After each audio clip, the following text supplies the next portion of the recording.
All right, welcome back to the channel. My name is Coach Jordan Hargrave. So today we're going to be looking at a massive glimmer that one of my clients is experiencing for the first time in 5 years after suffering with depersonalization realization, as well as a whole host of other symptoms.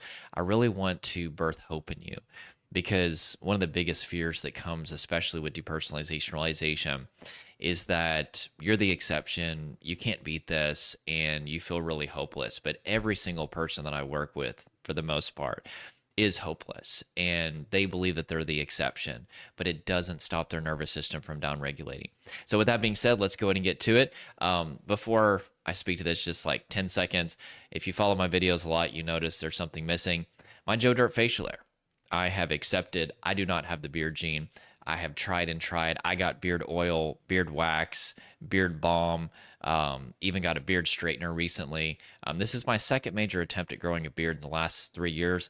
I accept it wasn't working.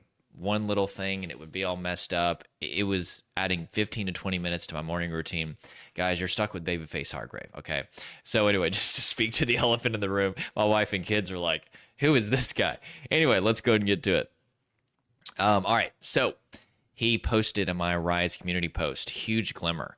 As I'm writing this, I just had a huge reduction in symptoms like 10 minutes ago, and it is still going. It just hit me out of nowhere. I was talking to my coworkers, and suddenly everything and everyone felt more real. I never thought this would happen to me. I thought I was the exception. Like I told you, everybody believes they're the exception until they start to get out of this. It didn't stop him from coming out of this. Your ability to recover is not contingent on your belief that you can recover or your remembrance of what normal feels like. Coming out of the freeze response in 5 years of depersonalization has been such a process, but it's finally paying off. So now let me go ahead and read you some of the before, okay? Because you're only going to realize how significant this is whenever you see the state that he was in whenever he started working with me, which, let's see here. June 7th was whenever he filled out his initial audit form. So June, July, August, September, October, November, December. So that's about 6 months. Sometimes people break out of this really, really fast. Sometimes it takes people, 10 months. Sometimes it takes people a year because we're actually rewiring the nervous system using the body. Okay. Whenever I work with people, we're not just going to temporarily calm the nervous system with reassurance or separate from our body through distraction or just be symptom focused. That's not what the latest neuroscience shows us as far as how to truly rewire the nervous system. We need to do things that show your body and nervous system that you're safe over and over again.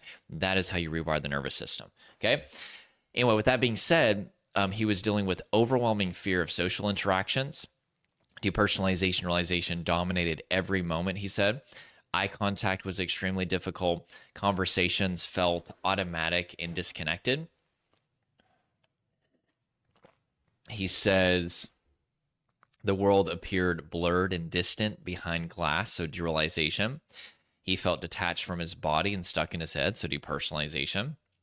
Visual snow and strong light sensitivity, that was one of the most frustrating symptoms for me. Literally just looking at my phone, my eyes would start to water. Driving was absolutely impossible. Going into places with fluorescent lights, I can never say that word. Fluorescent lights was absolutely just debilitating. At work, I remember I worked at a call center and I would have to dim my screens to like 0%, which you could still see them at that. But people would walk by and they're like, how do you even see out of that? It was so, and I'd be like, my eyes are lights. Yeah, it was very frustrating. So he also says memory lapses and chest tightness, constant fog of derealization, even when not thinking about it. Vision never felt normal, persistent pit in the chest and steady dread, unhealthy thought loops and nonstop rumination, worry about the future and shame about the past. I was constantly experiencing a sense of impending doom, and this is so common with my clients, where you just always feel like something bad is going to happen. Deep emotional numbness that blunted major life events. And so that's the thing is sometimes depending on which state of traumatic stress that you're in, that's what produces depersonalization realization is overwhelming stress in the nervous system. You have anxiety But other times, if your nervous system is completely overwhelmed, you may go completely numb. And especially in deeper states of numbness, you may have trouble feeling the need to use the restroom. You may not feel physical pain. You feel no negative emotion. People sometimes think that emotional numbness is just that I don't feel positive emotion, but emotional numbness is not just the absence of positive emotion, it's the absence of all emotion. And it's actually a trauma defense mechanism where to prevent overwhelming emotion, your body just shuts down all emotion. Um, I've actually got a client coming out of that right now, and it's one of the harder states to break, but it definitely is very achievable.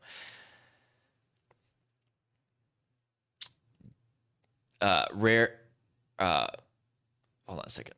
Waves of sadness and anger rarely felt normal.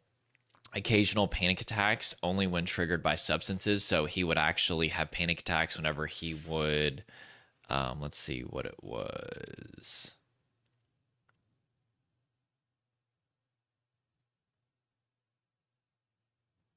Yeah, so smoking marijuana was something that would always trigger panic for him. Daily vaping. So I remember whenever I first looked at his audit form, his diet wasn't good. He was constantly vaping. This is very, very common. Whenever I'm working with somebody, there's usually going to be one or two addictive behaviors there. And this is a balancing tool. Don't feel ashamed for it. It doesn't mean that we need to keep doing it, but we need to replace it, right? We need to replace the current addiction with a better addiction, which in this case, most of the time, what's driving these addictive behaviors is just that you're so stressed. Now, there's a lot of different reasons why people have addictive behaviors, but our nervous system is wired for homeostasis.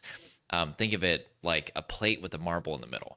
And whenever we get off balance, we're naturally going to look to do things that get us back to balance. And whenever you're stressed, especially traumatic stress, and your body is a war zone, and you don't know how to get back to balance, you're naturally going to look to certain things to get you back to balance, even if that's vaping, smoking, alcohol, binge eating, and so many doom scrolling, right? You're probably doing quite a bit of things to directly numb your body or separate from your body. And what happens is once we start to make your body your safe place again, you'll find that you never even had to directly address a lot of these addictive behaviors. Now, sometimes, again, addictive behaviors can happen for a lot of reasons. Okay. Boredom, a lack of social connection is actually technically at the heart of what fuels most addiction. We're not getting enough dopamine from social connection. So, to compensate for that, we introduce these addictive behaviors to get back to balance. But anyway, with that being said, yeah, people find that suddenly they don't need to vape, they don't need to smoke, they don't need to drink, they don't need to do this thing or that because now they feel safely embodied. Poor sleep, skipping breakfast, and eating mostly processed food. I remember whenever he first showed up to the first meeting, and I was like, we got a lot of work to do. Okay, this was 6 months ago. Coping through distraction, fear that symptoms will last forever. This is literally the most common fear that people have. It definitely was the biggest fear that I had during my recovery. Um, Living on autopilot with chronic tightness and nicotine dependence, unsure what healing looks like or whether complete recovery is possible. Okay. So there you go. So he went from that to having this massive glimmer of feeling normal. And it took a lot of time because we're looking at, facing sensory, somatic, and symptom triggers. We're getting back in the body. This is building interoception, the experience of the embodied self. If your recovery strategy does not include interoception, you're not going to achieve lasting long-term permanent results. This is what the top traumatologists and neuroscientists in the world are saying as far as rewiring the nervous system is the body keeps the score.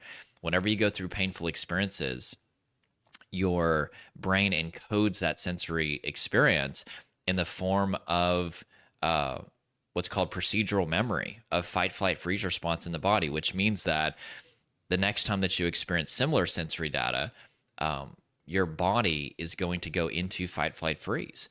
And the way that neural pathways work is the more that they fire, the stronger and more efficient that they become. And what begins as like a dirt road, using this analogy, becomes a paved road, Paved road becomes a 2-lane highway, 2-lane highway eventually becomes a 10-lane highway. And before you know it, your brain and nervous system and body are becoming very, very efficient at putting you into fight, flight, freeze response. And there's so many people out there saying, oh, no, don't worry about that, body based stuff. Don't worry about the self-regulation. And a lot of the reason why people can achieve results without that is because of distraction, right? They're really just distracted in their mind, or maybe they get some reassurance, which temporarily calms the nervous system. And so we tend to make recovery not having symptoms, but it's very like I can't convince people until they experience it.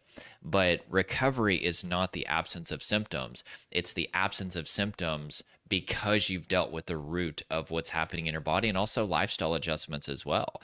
And until you've done those things, I'm so happy that people are feeling better.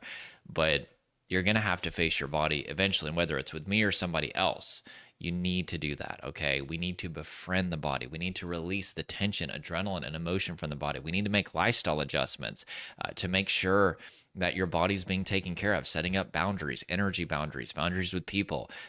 We need to look at sleep, nutrition, hydration, make sure you get enough vitamin D, magnesium. We need to, again, face sensory, somatic, and symptom triggers, because whenever you face something, your brain assumes that it's not dangerous.